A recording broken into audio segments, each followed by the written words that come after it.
সারা জীবন সারা মাস অন্যায় করার পরে, গুনাহ করার পরে মানুষের অন্তঃকরণে কালিমা লেগে যায়। আল্লাহ রাব্বুল আলামিন রমজান মোবারকের একটা ব্যবস্থা করেছেন, ইঞ্জিন ওভারহোলিং এর মতো, ইঞ্জিন ডাউন দেওয়ার মতো আপনার কলবকে, আপনার আত্মাকে, আপনার বিবেককে, আমার বিবেককে পরিষ্কার করার জন্য রমজান মাস করে দিয়েছেন। রমজান মোবারকের একটি মাসের কোর্স যদি কমপ্লিট করা যায়, তাকওয়া দিয়া যদি ভরে দেওয়া যায়, তাহলে বাকি 11 মাস আরামসে চলবে, কোনো অসুবিধা হবে না। নবীজি বলেছেন রমজান মুবারকের মাস আসার সঙ্গে সঙ্গে আল্লাহ রাব্বুল আলামিন তিনি জান্নাতের সমস্ত দরজাগুলি খুলে দেন, আর জাহান্নামের সব দরজাগুলি আল্লাহ রাব্বুল আলামিন বন্ধ করে দেন। সুবহানাল্লাহ। আর শয়তানকে শৃঙ্খল দিয়ে বেঁধে ফেলা হয়, শিকল দিয়ে শয়তানকে বাঁধা হয়ে যায়। এই হাদিসটা যখনই শোনাই বিভিন্ন জায়গায়, লোকেরা বিভিন্ন জায়গায় প্রশ্ন করে, হুজুর কোন তো যে শয়তানরে বাঁধতে হয়, কিন্তু রমজান মাস হতো লোকেরা মদ খায়, মিথ্যা কথা কয়, তাহলে শয়তান বাঁধা থাকলো কেমনে? আমি বলি দেখেন, এরও ব্যাখ্যা আছে।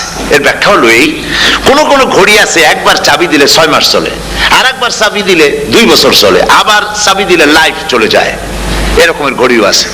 কোন কোন মানুষের শয়তানে এমন চাবি দিছে যে চাবিতে 6 মাস চলে, কোনটায় 10 মাস চলে, কোনটায় বছর চলে।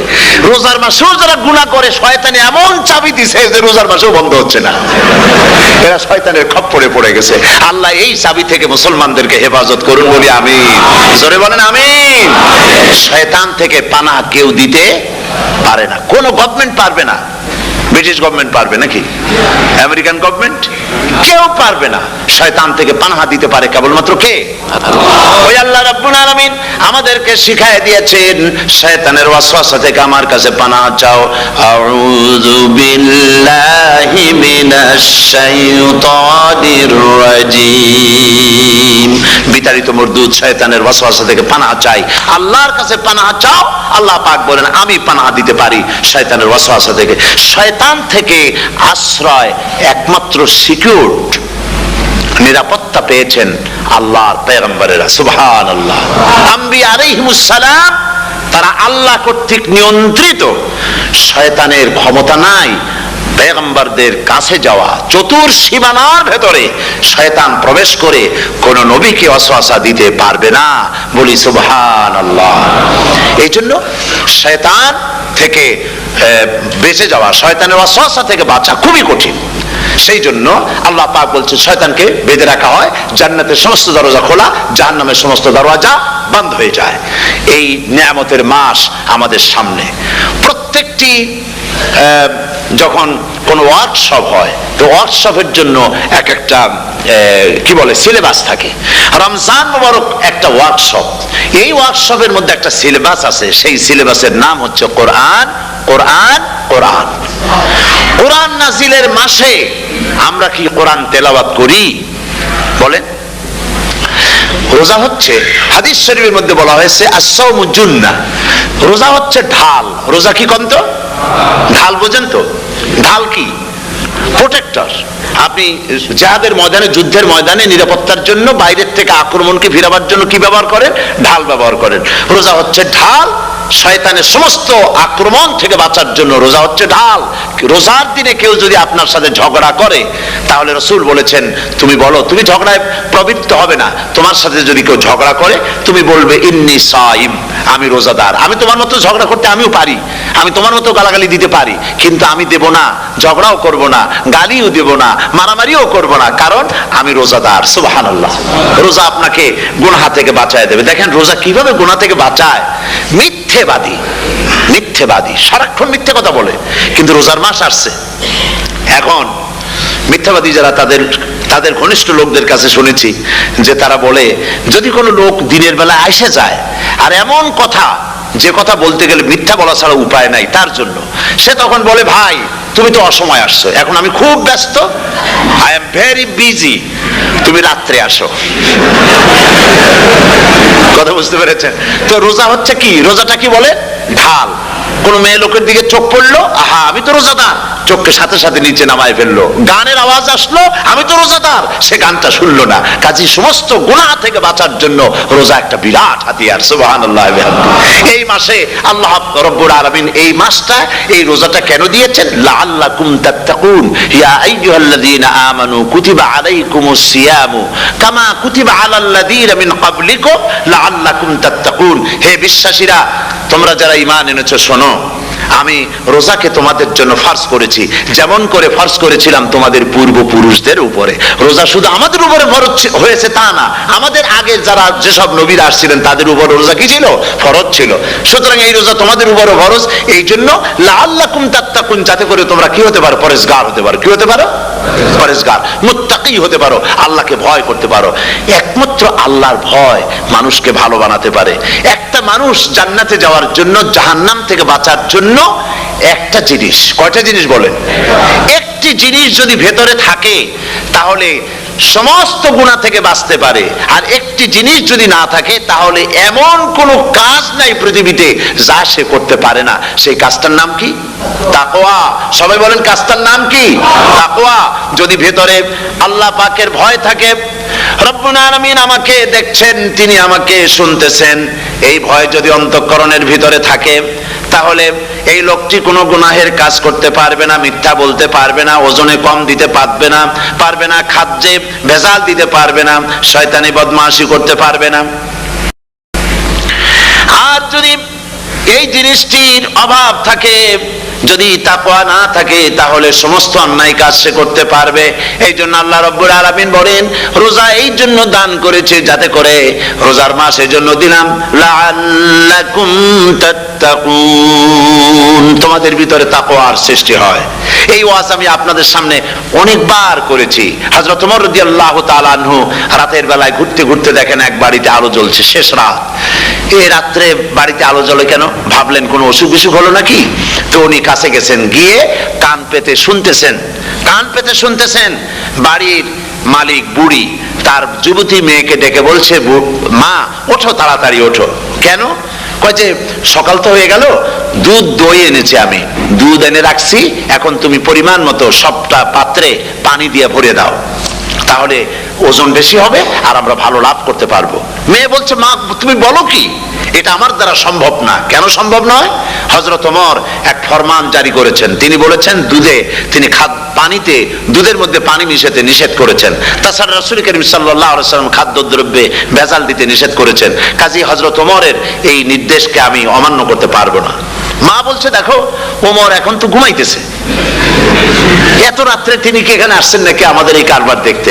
তুমি পানি মিশাও ইচ্ছে মতো। মেয়ে বলছে, মা হযরত ওমর ঘুমাতে পারেন, তার পুলিশেরা, তার গোয়েন্দা বিভাগের লোকেরা ঘুমাতে পারেন, হযরত ওমরের চোখকে ফাঁকি দেওয়া যাবে, হযরত ওমরের পুলিশকে ফাঁকি দেওয়া যেতে পারে, কিন্তু আল্লাহ রাব্বুল আলামিনের চোখকে ফাঁকি দেওয়া যাবে না। আমার পক্ষে সম্ভব নয়, আমি দুধে পানি মিশাতে পারবো না। হযরত ওমর রাদিয়াল্লাহু তাআলা চলে গেলেন, গিয়ে তার ছেলেকে ডেকে বললেন, ছেলে আমি তো এখন বুড়া হয়ে গেছি, আমার বিয়ের বয়স নাই, আমি একটা মেয়ের খোঁজ নিয়ে আসছি, যদি আমার বয়স থাকতো এই মেয়েটার আমি বিয়ে করতাম। সুবহানাল্লাহ, সুবহানাল্লাহ। এই মেয়েটা তুমি খোঁজ নাও, যদি বিয়ে না হয়ে থাকে তুমি প্রস্তাব দাও বিবাহের। কি সৌন্দর্য তিনি দেখলেন মেয়েটার মধ্যে, স্বাস্থ্য, রূপ, যৌবন, কি দেখলেন? তাকওয়া। জোরে বলেন না, কি দেখলেন? তাকওয়া। এই তাকওয়া তিনি দেখলেন। এই তাকওয়ার উপরে ভিত্তি করে আমিরুল মুমিনিন, অর্ধেকটা পৃথিবীর প্রেসিডেন্ট, খলিফাতুল মুসলিমিন, আমিরুল মুমিনিন হযরত ওমর তার ছেলের জন্য পুত্রবধূ করে তাকে ঘরে নিয়ে আসলেন। সুবহানাল্লাহ। ফায়দা কি হলো? ফায়দা এই হলো, এই মেয়ের গর্ভে যে মেয়ে হলো, সেই মেয়ের গর্ভে যে মেয়ে হলো, সেই মেয়ের গর্ভে ফারুকে সানি হযরত ওমর ইবনে আব্দুল আজিজ রাহমাতুল্লাহ আলাইহির মতো ফারুকে সানি আল্লাহ দান করে দিলেন।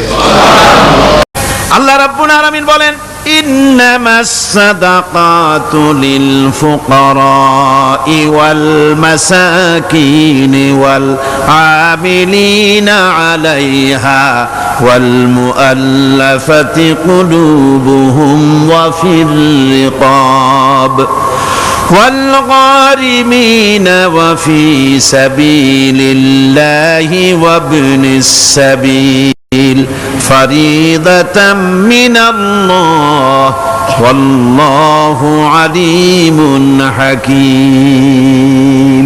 সূরা তাওবার মধ্যে আল্লাহ পাক যাকাত কোথায় কোথায় দিবেন খাতগুলি আল্লাহ বলে দিচ্ছেন। কোন আলহামদুলিল্লাহ। যেখানে সেখানে যাকাত দেওয়া যাবে না। যাকাতের জন্য খাত হচ্ছে 8টা। যাকাতের জন্য খাত কয়টা? 8টা। 8টি খাতে আপনার যাকাতের টাকা আপনি ব্যবহার করবেন, ব্যয় করবেন। প্রথম দিবেন ফকিরদেরকে। প্রথম দিবেন কাদেরকে? ফকির। ফকির কারা? ফকির হচ্ছে নিজের জীবন জীবিকায় অন্যের মুখাপেক্ষী। তারপরে শিশু, এতিম, বিধবা, জীবন চালানো খুবই কষ্টকর, অভাবগ্রস্ত লোক, এরা হচ্ছে ফকির।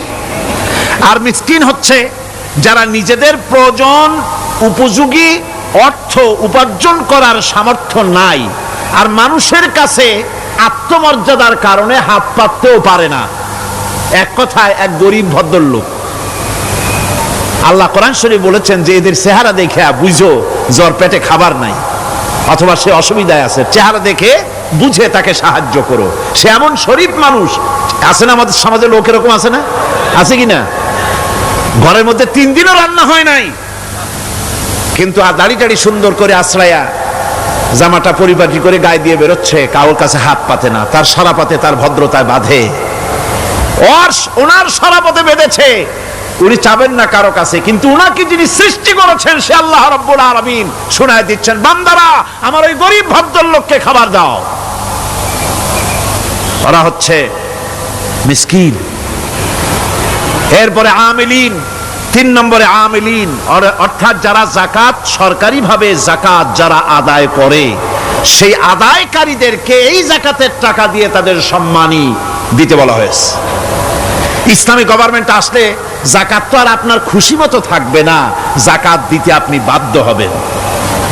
যাকাত দিতে আপনি বাধ্য হবেন। যাকাত আদায় করবে গভর্নমেন্ট। কে আদায় করবে? গভর্নমেন্ট আদায় করবে, আর গভর্নমেন্ট ডিস্ট্রিবিউট করবে। ওয়াল মুআল্লাফাতিল কুলুব, মনতুষ্টির জন্য, যাদের মন জয় করতে হবে এই ধরনের লোকদেরকে। ওয়ার রিকাব, আর গলদেশের মুক্তিদানের জন্য। ওয়াল গারিমিন, আর ঋণগ্রস্ত ব্যক্তি। তাও আবার এমন পর্যায়ের যে ঋণ পরিশোধ করতে গেলে যদি তার এমন অবস্থা হয় যে তার কাছে যাকাত দেওয়ার মতো টাকা থাকে না, এরকমের অবস্থা যদি হয় তাহলে যাকাতের টাকা দিয়ে তার ঋণ পরিশোধ করে দেওয়া যেতে পারে। ফি সাবিলিল্লাহ। এরপরে হচ্ছে জিহাদের রাস্তায়। জিহাদের রাস্তা মানে জিহাদ যখন শুরু হবে সেই জিহাদের ময়দানে আপনি বন্দুক রাইফেল কিনে দেওয়ার সাহায্য করবেন সেটা নয়, কিন্তু শুধু এটাকে বোঝানো হয় নাই। ফি সাবিলিল্লাহ বলতে বোঝানো হয়েছে আল্লাহর রাস্তায় সংগ্রামরত সব ব্যাপারে আপনি সাহায্য করবেন। ইসলামী আন্দোলনের জন্য করবেন, যারা ইসলামের জন্য বইপত্র লেখে তাদের জন্য করবেন, যদি পয়সায় কুলাতে না পারে সেখানে সাহায্য করবেন।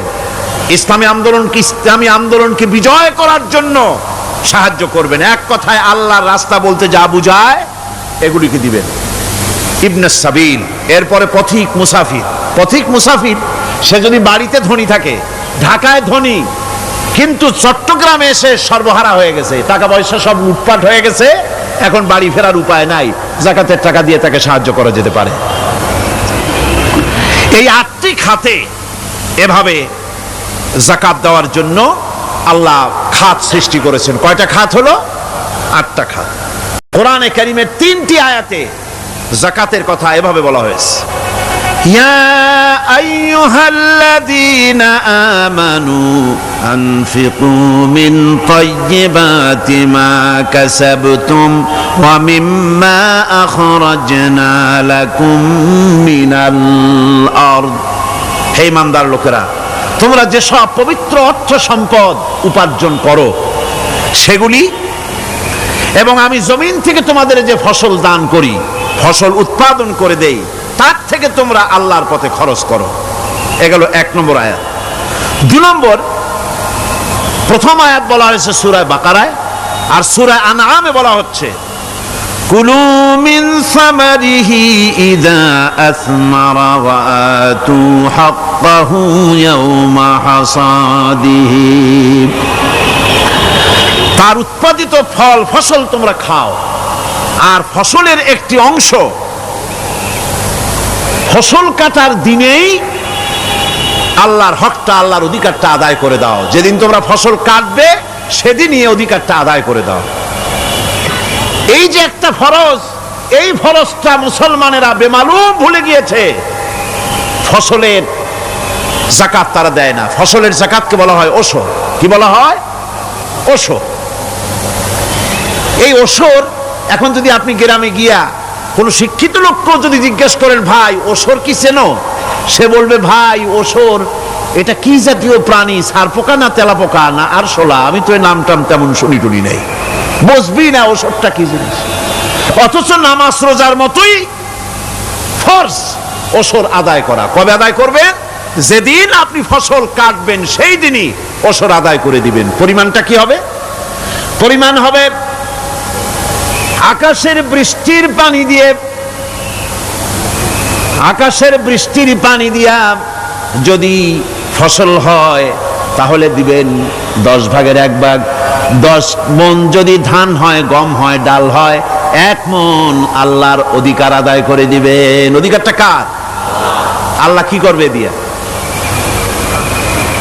আল্লাহর অধিকার মানে গরিবের অধিকার, গরিবের হক। এই অধিকারটা আদায় করে দাও। 10 মণ হলে কয় মণ? কি হলে? যদি আকাশের বৃষ্টির পানিতে হয়। আর যদি আপনার সেচের মাধ্যমে হয়, সেচ পরিকল্পনার মাধ্যমে পয়সা খরচ করে পেট্রোল ডিজেল লাগায়া ইঞ্জিন চালাইয়া পানি উঠাইয়া কষ্ট করে ফসল ফলাইছেন, তাহলে আল্লাহ পাক বলছেন 10 মণে 1 মণ দেওয়া লাগবে না, তোমার খরচ হইছে বেশি। বান্দারে, তোমার উপরে আল্লাহ পাক জুলুম করবেন না, এবার 20 মণ হলে তার থেকে 1 মণ দিও। সুবহানাল্লাহ। ওয়ামাল্লাহু বিযাল্লামিল লিল আবিদ। আল্লাহ রাব্বুল আলামিন তার বান্দার উপর জুলুম করেন না। সুবহানাল্লাহ কোন। এইভাবে করে ওশরের যাকাতটা তোমরা ঠিকমতো আদায় করে দিও। ওশরটা দিও, ফসলের ওশর দিও, আর টাকার যাকাত দিয়ে দিও। যারা এটা দিবে না তাদের সম্পর্কে আল্লাহ পাক সূরা তওবার ভিতরে বলেছেন, والذين يكنزون الذهب والفضة ولا ينفقونها في سبيل الله فبشرهم بعذاب أليم। যারা নাকি স্বর্ণ এবং রৌপ্যকে সঞ্চয় করে, জমা করে, ওয়ালা ইউনফিকুনাহা ফি সাবিলিল্লাহ, আর আল্লাহর রাস্তায় তা খরচ করে না, ফাবাশশিরহুম বিআযাবিন আলীম, তাদেরকে কঠিন পীড়াদায়ক শাস্তির সুসংবাদ দাও। পীড়াদায়ক শাস্তির কি দাও? শাস্তির কি সুসংবাদ হয় নাকি? হত উচিত ছিল শাস্তির দুঃসংবাদ শোনাও, না, আল্লাহ বলছেন সুসংবাদ শোনাও। এটার দৃষ্টান্তটা আমার ভাষায় আমি মানুষকে এভাবে বুঝাই। ছেলে খুব দুষ্ট, দুষ্টামির ঠেলায় অস্থির, তার মা মোটেই সামলাতে পারছে না। তখন মা বলে, বেটা আমার কথা তো শুনলি না, তোর বাবা আসুক, তারপরে আমি তারে নালিশ করব। এমন পিট্টি দেবে, মজা টের পাবি। তখন পিট্টি দিলে কি মজা লাগে নাকি? তার মানে শাস্তির তীব্রতা বুঝাবার জন্য বলা হচ্ছে, মজাটা টের পাবা। আল্লাহ রাব্বুল আলামিন বলছেন, কঠিন পীড়াদায়ক শাস্তির সুসংবাদ ওদের দাও, সোনা রূপা যারা জমা করে রাখে, যাকাত দেয় না, আল্লাহর রাস্তায় খরচ করে না। সোনা এখন পুরুষেরাও ব্যবহার করা আরম্ভ করছে। অবশ্য চিটাগংয়ে এমন কাম শুরু হয় নাই। ছাত্র, শিক্ষক, অফিসার গলায় একটা সোনার চেন, শীতের দিনেও সামনের বোতাম খুলে রাখে যাতে চেনটা সকলে দেখে। মিয়া সাহেব, এটা সোনার চেন না, জাহান্নামের আগুনের শিকল পড়েছো। পুরুষের জন্য এক রত্তি সোনাও হারাম। তোমার শরীরের সৌন্দর্য বাড়াবার জন্য স্বর্ণ ব্যবহার করতে পারবা না। স্বর্ণরৌপ্য জমা করলো আর আল্লাহর রাস্তায় খরচ করলো না। রব্বুল আলামিন বলেন ইয়াউমা ইউহমা আলাইহা ফি নারি জাহান্নামা ফাতুকওয়া বিহা জিবাহুহুম ওয়া জুনুবুহুম ওয়া যুহুরুহুম। একদিন আসবে এমন যেদিন এই সঞ্চিত ধনরাশি সোনা দানাগুলি জাহান্নামের আগুন দিয়ে জ্বালানো হবে, আর জাহান্নামের আগুন দিয়ে জ্বালায়া এইগুলি দিয়ে তার পিঠের উপরে আর পাঁজরে সিল মারা হবে জাহান্নামের আগুন দিয়া। বলা হবে হাদা মা কানাজতুম লিআনফুসিকুম ফাযুকু মা কুনতুম তাকনিজুন। মজা চাখো, স্বাদ গ্রহণ করো, এ হলো তোমার সেই সঞ্চিত সম্পদ, সঞ্চিত ধনরাশি যা তুমি জমা করেছো আর আল্লাহর রাস্তায় খরচ করনি, এখন এর শাস্তি গ্রহণ করো। সুতরাং সঞ্চয় করা, মাল জমা করা এক শ্রেণীর লোক আছে। আল্লাহ পাক বলছেন আল্লাযী জামা মালান ওয়া আদ্দাদা, মাল জমা করে আর মোছে তেল মাখে। টেলিফোন করে, হ্যালো সোনালী ব্যাংকের ম্যানেজার সাহেব নাকি? বলে হ্যাঁ, দেখুন তো আমার ব্যালেন্সটা কত। উনি বললেন বল্টু সাহেব আপনার ব্যালেন্স হচ্ছে 50,77,372 টাকা 79 পয়সা। তখন মোজ ঘষে, আতর লাগায়, তেল মাখে আর মনে মনে আনন্দ হয়, আরো কিছু জমা করতে পারলেই তো কঠিন কোটায় পৌঁছে যাব। আল্লাযী জামা মালান ওয়া আদ্দাদা, মাল জমা করে আর গুনতে থাকে, আল্লাহর রাস্তায় খরচ করে না। আল্লাহ রাব্বুল আলামিন বলছেন খুয মিন আমওয়ালিহিম সাদাকাতান তুতাহহিরুহুম ওয়া তুযাক্কিহিম বিহা, তাদের অর্থ সম্পদ থেকে যাকাত উসুল করে তাদেরকে পবিত্র করে দাও। যাকাত আদায় করার মানেই হলো তার সম্পদগুলি পাক হয়ে গেল। কোন আলহামদুলিল্লাহ, সম্পদ পাক হয়ে গেল, পবিত্র হয়ে গেল। আর যেই সম্পদের যাকাত দেওয়া হয় না, আল্লাহর রাস্তায় খরচ করা হয় না, তা সম্পূর্ণরূপে অপবিত্র, নাপাক। কি পরিমাণ সম্পদের নিসাবটা কেমন হবে? নিসাব হবে 52.5 তোলা রৌপ্য যদি আপনার কাছে থাকে, আপনি বাজার দর হিসাবে যাকাত দিবেন। স্বর্ণ 7.5 তোলা পর্যন্ত যদি হয়ে যায়, তাহলে অবশ্যই বাজার দর হিসাবে প্রতি বছর তার যাকাত দিবেন। ছাগল যদি 40টা থাকে যাকাত দিবেন, গরু যদি 30টা থাকে তাহলে যাকাত দিবেন। যাকাতের মাসলাটা খুবই কঠিন, যেখানে সেখানে গিয়ে জিজ্ঞেস করে এর জবাব পাওয়া সুকঠিন হয়ে যাবে। এই জন্য মাল পবিত্র করার জন্য, জাহান্নামের কঠিন শাস্তি থেকে বাঁচার জন্য আমি আপনাদেরকে উপদেশ দেব, সাজেশন করব, পরামর্শ দেব একটা বই পড়ার জন্য। বইটা লেখক হচ্ছেন আল্লামা ইউসুফ আল কারজাবী। বর্তমান আসরে, এই বর্তমান বিশ্বের একজন সাহসী মুফাক্কির ইসলাম, কাতার ইউনিভার্সিটির শরিয়া ফ্যাকাল্টির ডিন, তার লেখা ফিকহুজ যাকাত,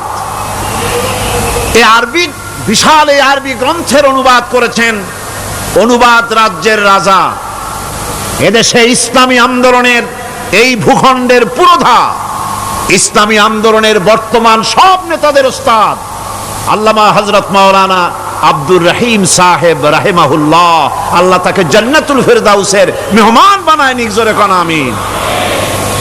তিনি এটার অনুবাদ করেছেন ইসলামে যাকাতের বিধান।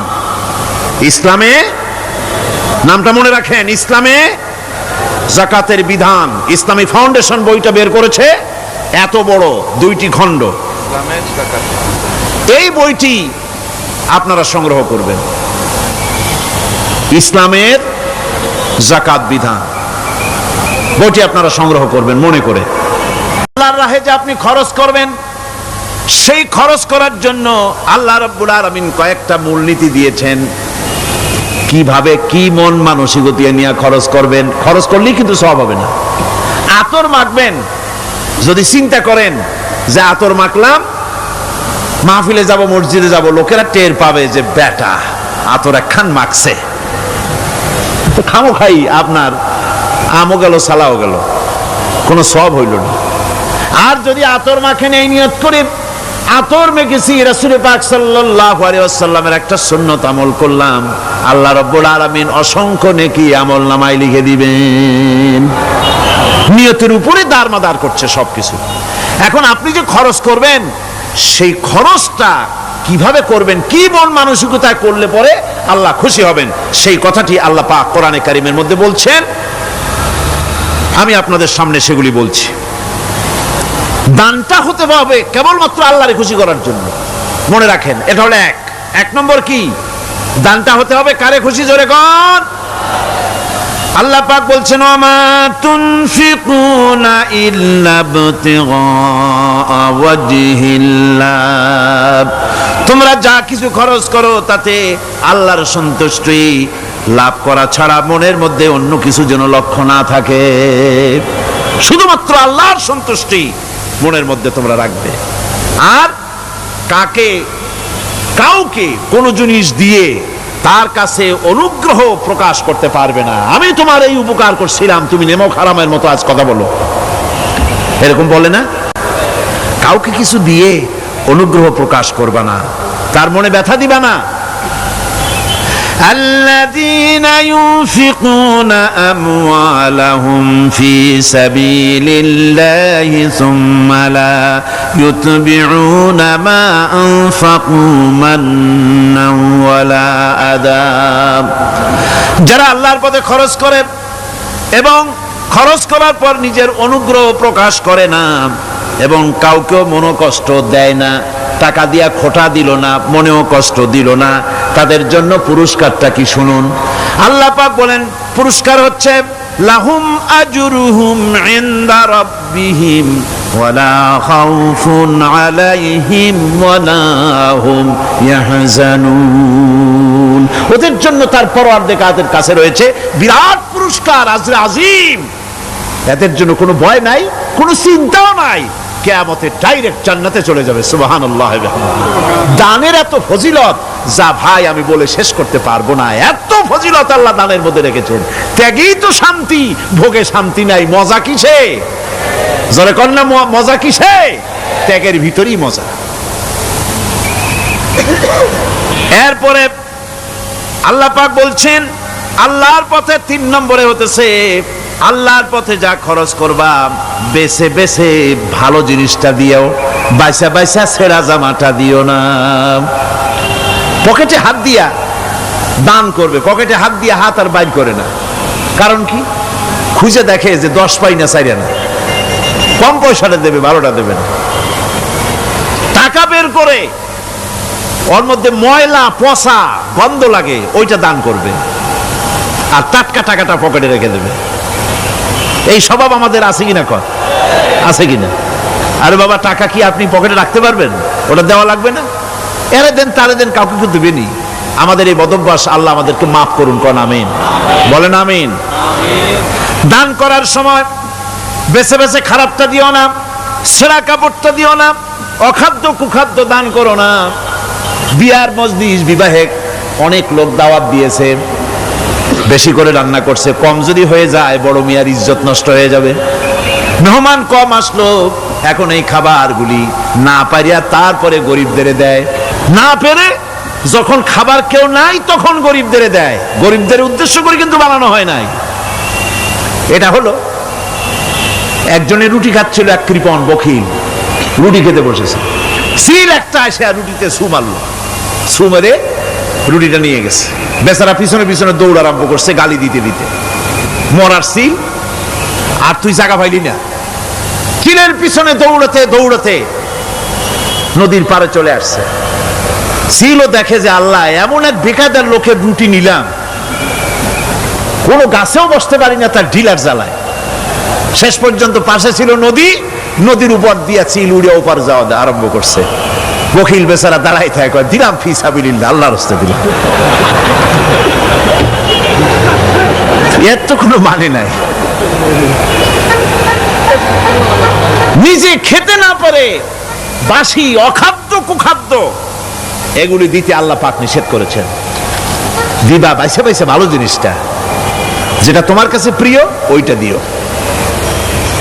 তুমি যদি খারাপটা দাও তাহলে আল্লাহ তোমার দেবেন ওই মানের। কিয়ামত আছে না, কিয়ামত ওই মানের পাবা। আল্লাহ পাক বলছেন, ইয়া আইয়ুহাল্লাযীনা আমানু আনফিকু মিন তাইয়্যিবাতি মা কাসাবতুম ওয়া মিম্মা আখরাজনা লাকুম মিনাল আরদ। তোমরা যে উপার্জন করেছো সেই উপার্জনে তোমাদের জন্য যা উপার্জন করেছো তাই, আর মাটি থেকে আমি যা তোমাদের জন্য দিয়েছি তার থেকে ভালো জিনিস, ভালো ভালো জিনিস আমার রাস্তায় খরচ করো। এটা কার অর্ডার? আল্লাহর অর্ডার। আর খরচ করার জন্য ওয়ালা তায়াম্মামুল খাবিসা মিনহু তুনফিকুন, খরচ করার জন্য বাইসা বাইসা খারাপ গুণী জিনিসগুলি খুঁজে বেড়াইও না, ভালো জিনিসগুলি আমার রাস্তায় খরচ করো। আর যতদূর সম্ভব গোপনে দিও, যতদূর সম্ভব দান গোপনে করি। মানুষকে শুনায়ও না অমুক জায়গায় দিলাম, বা মানুষের দেখায় দেখায় দিও না। কোন কোন শহর আছে কোরবানির সময় বিরাট গরু কেনা হয়, সেই গরুর গলায় মালা দিয়া তারপরে শহরের রাস্তায় রাস্তায় ঘুরানো হয়, অমুক মিয়া সাহেব এই গরুটা কোরবানি করবে। এরকম চিটাগং এ হয় না, অন্য অন্য জেলায় হয়। জি, এখানেই বেশি তাই? আশ্চর্য কথা। তাহলে তো উচিত, এরকম যদি উদ্দেশ্য হয় তাহলে বড় মিয়া গরুর সাথে একসাথেই হাঁটা উচিত, লোকেরা বুঝুক কোন বড় মিয়া আর কোন বড় গরু। আপনি এটা করলেন কি জন্যে? এই কাজটা তো নিন্দনীয় কাজ। আর প্রতিযোগিতামূলক কোরবানি করা, প্রতিযোগিতামূলক 35,000 টাকার গরু কোরবানি করা হলো, মানে নাই। মানুষকে শুনাইয়া, মানুষকে দেখাইয়া যদি করা হয় কোনো ফল পাওয়া যাবে না। আমার বন্ধুগণ, আল্লাহ রাব্বুল আলামিন বলছেন মানুষকে দেখাবার জন্য দান সদকা করো না। ইন তুবদুস সাদাকাতি ফানি'ম্মা হিয়া ওয়া ইন তুখফুহা ওয়া তু'তুহাল ফুকারা ফাহুয়া খায়রুল লাকুম ওয়া ইউকাফিরু আনকুম মিন সাইয়্যাতিকুম। প্রকাশ্যভাবে খরচ করলে তা ভালো, আল্লাহ পাক বলছেন প্রকাশ্যভাবে খরচ করলে তা ভালো, কিন্তু গোপনে দান করা সবথেকে উত্তম। তবে প্রকাশ্যে দান করতে গিয়ে যদি এটা এই জন্য হয় যে আমি দিলে পরে আরো একজন উৎসাহিত হয়ে যাবে, সমাজ কল্যাণ পরিষদের এত বড় বিশাল মাহফিল, 16 লক্ষ টাকা খরচ হবে, দিলাম আমি 1 লাখ টাকা, এটা শুনাইয়া বলার পর আমার কথা শুনিয়া আরো যাদের টাকা আছে তারা হয়তো 2 লাখ দেবে, এই চিন্তা করে যদি তারগিবের জন্য, উৎসাহ প্রদানের জন্য, ইন্সপিরেশনের জন্য যদি হয়, এই নিয়ত হলে ক্ষতি নেই। কিন্তু সর্বাবস্থায় দানটা গোপন হয় ভালো। আল্লাহ পাক বলেন গোপনে যদি তুমি দান করো তাহলে আমি রব্বুল আলামিন ওই গোপন দানের বিনিময় তোমার সমস্ত গোপনীয় গুনাহগুলি আমি রব্বুল আলামিন মাফ করে দেব, তোমার গোপন গুনাহগুলি মাফ করে দেব। 5 নম্বরে হচ্ছে নির্বোধ আর অজ্ঞ লোকদেরকে প্রয়োজনের অতিরিক্ত টাকা দিবা না। দেখেন ইসলামের কি সুন্দর বিধান। বোকা, নির্বোধ, অজ্ঞ আছে না সমাজে? তুমি মহব্বতে, আল্লাহর মহব্বতে ওর লাগে 500 টাকা দিয়ে দিলা 5,000 টাকা, এ তো সর্বনাশ করে ফেলাবে, সে তো খারাপ জায়গায় তা ব্যয় করবে। এই জন্য অজ্ঞ লোকদেরকে, নির্বোধ লোকদেরকে প্রয়োজনের অতিরিক্ত দিতে আল্লাহ নিষেধ করেছেন। তবে আল্লাহর ইচ্ছা হচ্ছে এই যে যত বড় পাপী হোক আর যত বড় খোদাদ্রোহী হোক না কেন, প্রত্যেকের খাওয়া, পড়া, শিক্ষা, চিকিৎসা গ্যারান্টি দিতে হবে। সুবহানাল্লাহ। কোন এর নাম তো আল্লাহ, এর নাম কি? আল্লাহ পাক, যার ভেতরে কোনো কার্পণ্যতা নাই। আল্লাহরে মানলেও আল্লাহ খাইতে দেন, না মানলেও দেন, সকলকেই দেন সমভাবে।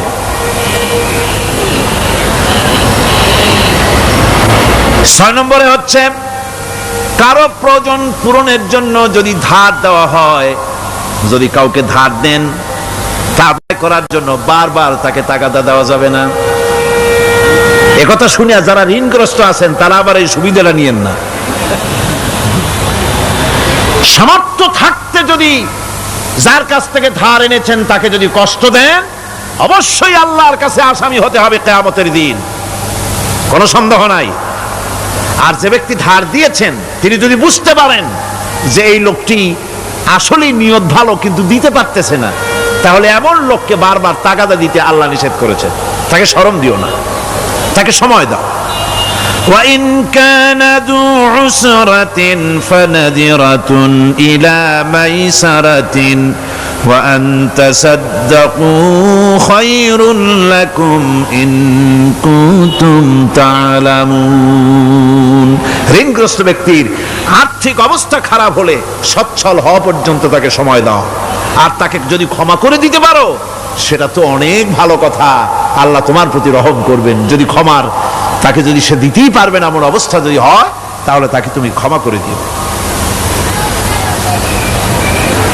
কিছু সংখ্যক লোক আছে যারা ধার নিয়ে আসলেই ফাঁকি দিতে চায়, আছে না এমন সমাজে? না নাই?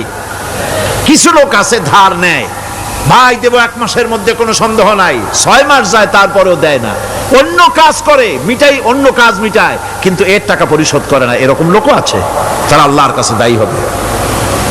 একবার পত্রিকায় দেখেছিলাম কার বাড়িতে কার্টুন দিয়েছে, বাড়িতে বিরাট সাইনবোর্ড লাগাইছে কুকুর হইতে সাবধান। তার বন্ধু বলছে, ভাই তুমি কুকুর কিনলে কবে?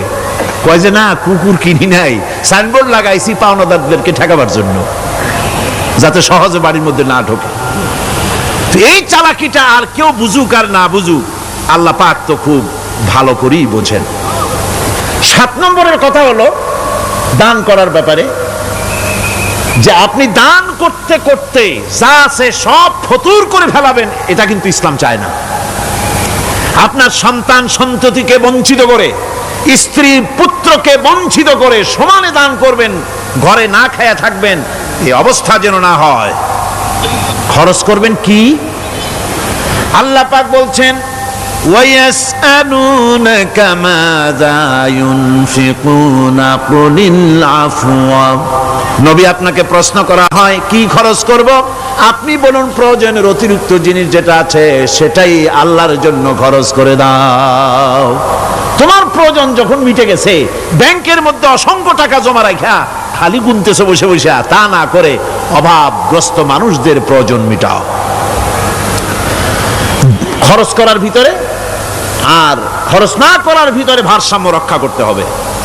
وَلَا تَجْعَلْ يَدَكَ مَغْلُولَةً إِلَى عُنُقِكَ وَلَا تَبْسُطْهَا كُلَّ الْبَسْطِ فَتَقْعُدَ مَلُومًا مَحْسُورًا। তোমাদের দানের হাত গুটায় একেবারে গলার সাথে বেঁধে রেখো না, আবার এমন বেশি ছেড়েও দিও না, কারণ এর ফলে তোমাকে অনুতপ্ত হওয়া লাগতে পারে, কার্পণ্যতাও না হয়, আর দ্বিতীয় জমের মতো দিয়ে সব ফতুরু না হয়ে যাও। দুটোর মধ্যে ব্যালেন্স হতে হবে। আর 8 নম্বরে কথা হচ্ছে এই যে এই দানের উপযুক্ত কারা। আপনি তো যাকাত দিবেন কাদের, সে কথা আল্লাহ বলে দিয়েছেন, আগে বলা হয়েছে না? কয়টা খাতে দিবেন? মাশাআল্লাহ, মনে আছে আপনাদের। আর এমনি সাধারণ দান সদকা কাদেরকে দিবেন, উপযুক্ত পাত্র কারা, তার একটা লিস্ট আল্লাহ দিচ্ছেন। وَبِالْوَالِدَيْنِ إِحْسَانًا وَبِذِي الْقُرْبَى وَالْيَتَامَى وَالْمَسَاكِينِ وَالْجَارِ ذِي الْقُرْبَى। নিজের পিতামাতা, নিকট আত্মীয়, ইয়াতিম, মিসকিন এবং আত্মীয় প্রতিবেশী তাদেরকে দিবে। আমি কিন্তু এখন যাকাতের কথা বলছি না, মা বাপকে যাকাত দেওয়া যাবে না। এটা হচ্ছে দান, সহযোগিতা করা, ইহসান করা। এই ইহসান মা বাপকে, প্রতিবেশী আত্মীয় যারা, মিসকিন যারা, এতিম যারা, অনাত্মীয় প্রতিবেশী যারা, চলার সাথী, প্রবাসী এবং নিজের চাকর চাকরানি যা কিছু আছে, এই সকলকেই এই সাহায্য করতে হবে, একথা আল্লাহ বলে দিয়েছেন। এবং আমরা যে আয়াত আলোচনা করতেছি সে আয়াতের ভিতরেও এই ফিরিস্তি আল্লাহ পাক বলে দিয়েছেন। রাস্তায় যারা দান করবে তাদের সম্পর্কে আল্লাহ বলছেন এখন, مثل الذين ينفقون أموالهم في سبيل الله كمثل حبة আল্লাহর রাস্তায় খরচ করা এর দৃষ্টান্ত হলো একটা দানার মতো, যেই দানাটা থেকে 7টা ডাল বেরিয়ে গেল। في كل سنبلة 100 حبة একটা দানা থেকে 7টা ডাল বেরোলো, এক একটা ডালে 100 করে দানা হলো, সব মিলাইয়া 700 দানা হয়ে গেল। والله يضاعف لمن يشاء والله واسع عليم আল্লাহ পাক বলেন এই পৃথিবীতে একটা দানায় 700 দানা যে আল্লাহ রাব্বুল আলামিন তোমার হাতে ধরায় দিলেন, সে আল্লাহ পাকের ব্যাংকে যদি টাকা জমা রাখো, আল্লাহর রাস্তায় যদি খরচ করো, 700 গুণ বাড়ায় আল্লাহ তোমার হাতে ধরাইয়া দিবেন। আল্লাহু ইউদাইফু লিমান ইয়াশা, আর আল্লাহ ইচ্ছে করলে এর থেকেও বেশি তোমাকে দান করবেন। সুবহানাল্লাহ কোন জোরে। আর এই দান করতে হবে মরার আগে। কোন সময় দেবেন কোন? আমার দেশে বহু মুসলমান আছে যারা বলে হুজুর আসি আপনাদের পেছনে, যা বলেন আসি, জীবন দিয়া দেব। এরা খুব চালাক, জীবন দিতে চায়, মাল দিতে চায় না। আল্লাহ তো আগে জীবন চায় নাই, আল্লাহ আগে কি চেয়েছেন? কোন আল্লাহ আগে কি চেয়েছেন? আল্লাহ চেয়েছেন মাল। وتجاهدون في سبيل الله بأموالكم وأنفسكم আল্লাহ পাক বলেন জিহাদ করো আমার রাস্তায় মাল দিয়ে আর জান দিয়ে। মাল দাও আগে, মাল না দিয়া যদি আগে মরে যাও, মালটা তো থেকেই গেল। সুতরাং মাল আগে আমার রাস্তায় দাও। দেবা কখন? মরার আগে দাও। وأنفقوا مما رزقناكم من قبل أن يأتي أحدكم الموت আমার রাস্তায় খরচ করো মৃত্যু আসার আগে। فيقول رب لولا أخرتني إلى أجل قريب যদি মরার আগে না দাও, মৃত্যুর সময়, মৃত্যু যখন এসে গেল, সেই সময় যদি বলো, অনুশোচনা যদি করো, আহারে যদি আমি সময় পাইতাম, একটু খানিক যদি সময় দিতে আল্লাহ, একটু সময় আমারে যদি দাও, ফাসাদদাকা ওয়া আকুম মিনাস সালিহিন, দান সদকা করব, সব আল্লাহর রাস্তায় দিয়ে দেব, আর আমি সালেহ বান্দাদের মধ্যে শামিল হয়ে যাব। আল্লাহ একটু সময় আমারে দাও। আল্লাহ পাক বলছেন ওয়ালা ইউআখিরাল্লাহু নাফসান ইযা জাআ আজালুহা আল্লাহু খাবীরুম বিমা তা'মালুন। মৃত্যুর নির্ধারিত সময় আসলে 1 সেকেন্ড আগে পাশে করা হবে না। সুতরাং মৃত্যুর আগে খরচ করো।